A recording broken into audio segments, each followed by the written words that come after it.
Ida, you're supposed to be helping Hootie build our defenses. Huh?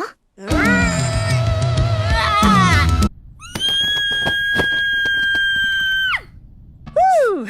Don't mind me. I'm just learning how to turn into Harpy Ida on command. According to these human workouts, you just gotta scream a lot till you force your inner beast out.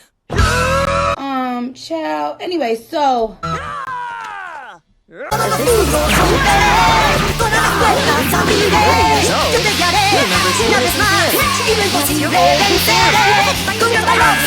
Chill, Bossy Boots. Everything's fine.